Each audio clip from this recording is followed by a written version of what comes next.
I wasn't even gonna make a GPU news video today, but then I saw this morning. It looks like the 7800 XT and 7700 XT official AMD review guide numbers claim to be being posted online right now. I believe the original source being HD Technologia. I probably mispronounced that.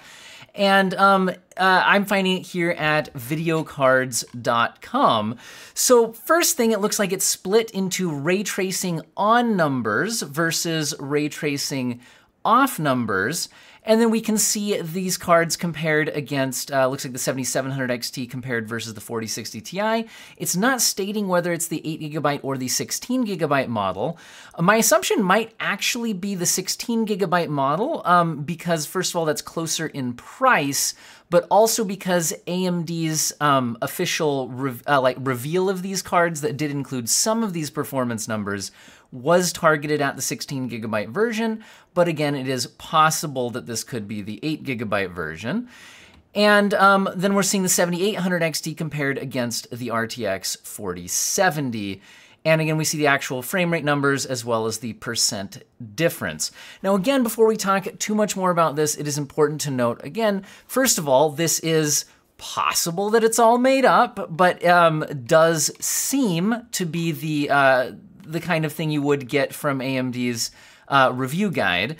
It's also possible, well, I mean, not possible, but let's say it is the, if it is the information from AMD's official review guide, do keep in mind that does mean that this is the, the numbers from AMD themselves, not a third-party independent review source.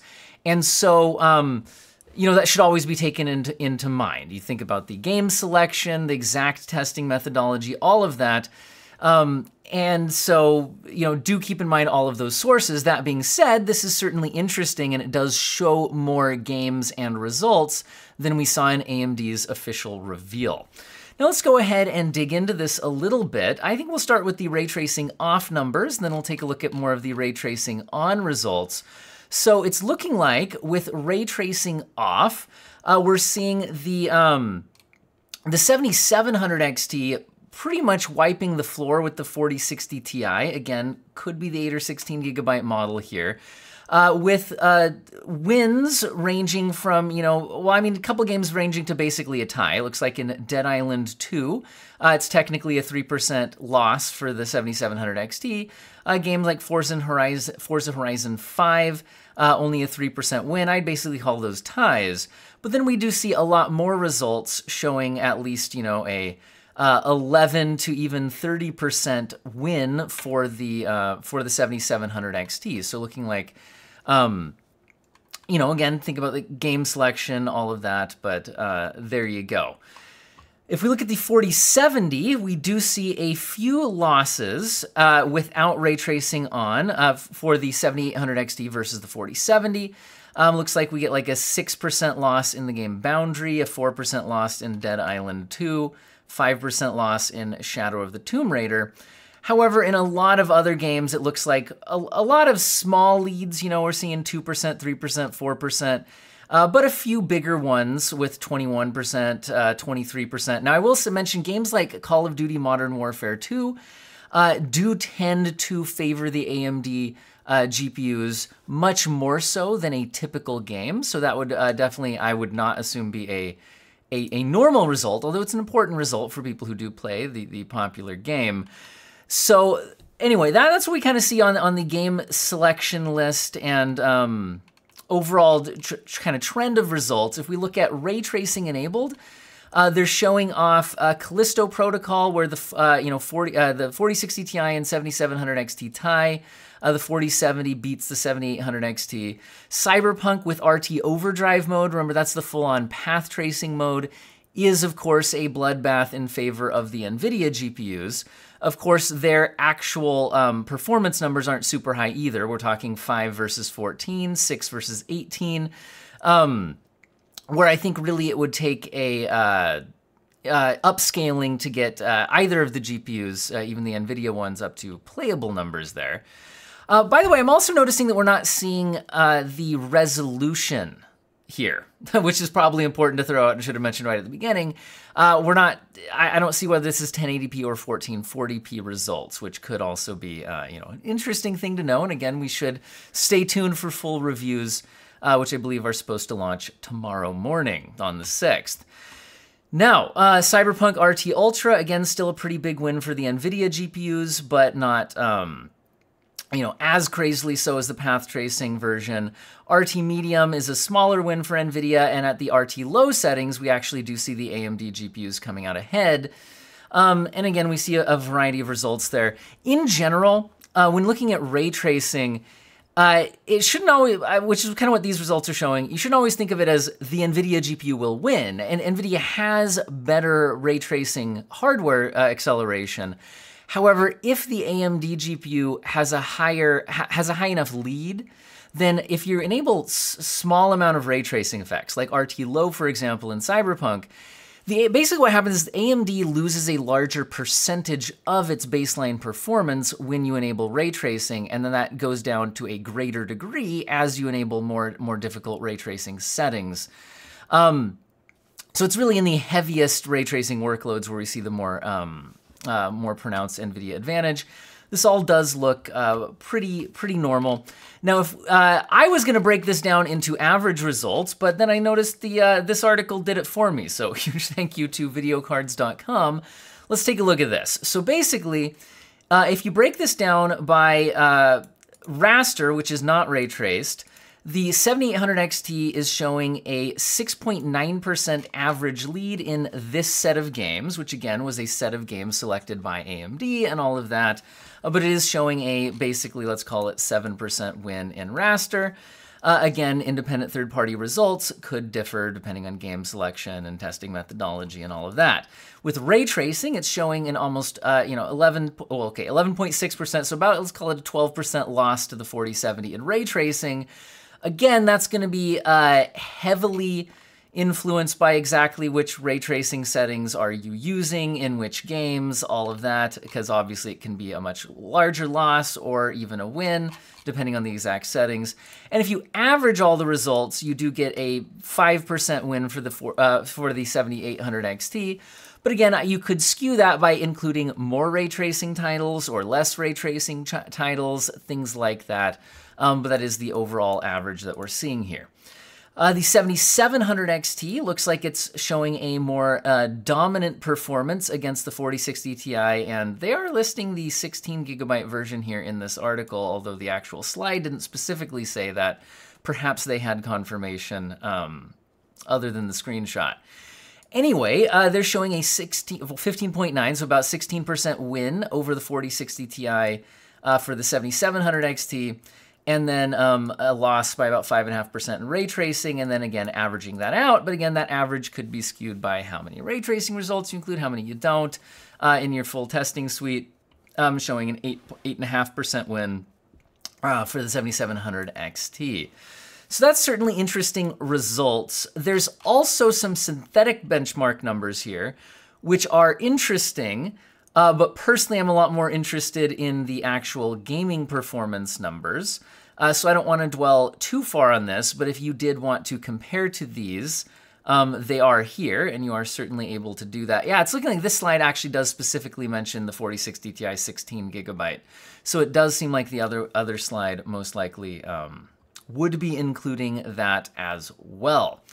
So I'd like to go into some thoughts on this. Again, keeping in mind that this, if it's real, does appear to be AMD first-party numbers, and game selection and all of that. But I'd like to be looking into a few other things. First of all, how would this stack up against something like the 6800 XT? Because the 7800 XT, for a while now, the 6800 XT has been my $500 recommended GPU. Now, granted, the 6800 XT originally launched at a lot higher than $500, but in the current market has been, around the $500 mark. And in my testing a few months ago, in non-ray traced performance, or rasterized performance, the 6800 XT and the 4070 came out very, very similar in performance. And then, like I said, enabling lighter ray tracing workloads, the 4070 took a small lead. all of that. So as we kind of bounce around here, I guess what I'm saying is that these results for the 7800 XT do seem fairly close to the results I got for my 6800 XT versus my 4070. And just that I think that's interesting, right? It wins a little bit sometimes with ray tracing off, sometimes about tied. Not too many massive differences. Call of Duty, though, I didn't see as big of a lead as what they're seeing in their slide, things like that. So I would say that overall, if we wanted to line this up, how does it compare against the 6800 XT from AMD? I would say that this seems like it's doing a little bit better than the 6800 XT did, if I had to guess. These aren't exactly the same benchmark numbers, but it doesn't seem massively better. So to me, this seems like it's going to be a bit more competitive than the 6800 XT was against the 4070, but not by a mind-blowing amount, right? That seems to be mostly what I'm seeing on that result. And then, again, another way you could compare is looking at something like the relative performance chart from TechPowerUp to get an idea of where these might stand if we do take these raster numbers into account, because I believe this chart is mostly a rasterized performance thing. So if you set the 4070 as the baseline, then a card like the 6800 XT, they've got it as about 3% faster in rasterized performance here. So again, this would put it, looks like somewhere in between the 6950 XT and 6800 XT, closer to the 6800 XT if we go by that kind of 7% lead here. But again, this would have been based on different data and things like that, so it's not a perfect comparison. But that seems to be where we can kind of go with that. We could also look at the 7700 XT versus the 4060 Ti 16GB to try to get a rough idea. I guess this is the 8GB 4060 Ti, but I believe in TechPowerUp's testing, they didn't have a massive difference because they don't do a lot of VRAM-heavy games in their testing. But again, if we did take a look at this, it looks like, 16% faster would be roughly 6800 non-XT performance numbers. And here we're seeing about, 16% faster. So it's looking here like the 7700 XT, based on this data, would be somewhere around RX 6800 numbers. Now keep in mind the RX 6800 is offering 16 gigabytes of VRAM versus the 7700 XT offering 12. Now in terms of pricing, it is nice to see that the 4070, for example, is $600. The 7800 XT should be coming in at about $500, so the 4070 is about 20% more expensive. And these results do look very competitive here, especially if you're not going to be enabling the heaviest ray tracing workloads. So it's certainly interesting. And then I think the last thing I might want to take a look at is PC Part Picker, just to check the pricing on the 6800, because that 6800 versus the 7700 XT certainly looks interesting, because yeah, it's looking like $430, $440. There are some models right now for the 6800 16GB card, where again, if we do go by the 16% better raster performance numbers here, certainly seems like until stock of the 6800 dries up, the 7700 XT will have, it looks like, some stiff competition from AMD's previous generation. But again, I know that's not necessarily available at that pricing worldwide still at this point. And the 7800 XT, again, we could take a look at, it looked like maybe a little bit faster than the 6800 XT. Let's take a look at 6800 XT pricing right now, sorted low to high. Yeah, and as I reported a few days ago, it does look like the announcement of the 7800 XT actually has pushed pricing down a little bit on the 6800 XT. For a while now, the 6800 XT has been hanging out more in this like $515, $520, $530 price range. But it looks like with this announcement, we are seeing it drop a bit below $500 or even right at $500 on a couple of models. So again, looks like there will be stiff competition while supply lasts from AMD's previous 6000 series. But again, if you trust these numbers, it's looking like there could be pretty strong matchups up against what NVIDIA is offering in this pricing segment. But again, we should get a lot more information looks like we should see September 6th for the review embargo dates. Hopefully you guys found this sneak peek, I guess we could maybe call it, interesting. And we'll have to see how it lines up to full-on reviews and everything coming in tomorrow. What do you guys think about all this? Is it not enough of a bump against AMD's previous generation to get you excited? Or is it, competitive enough against NVIDIA that you're like, hey, it's kind of doing what it needs to do, or maybe, just wait and see full-on reviews tomorrow. But anyway, there's the GPU news video that I'm unexpectedly making this morning. Hopefully you guys found it interesting, and I hope all of you have an excellent day.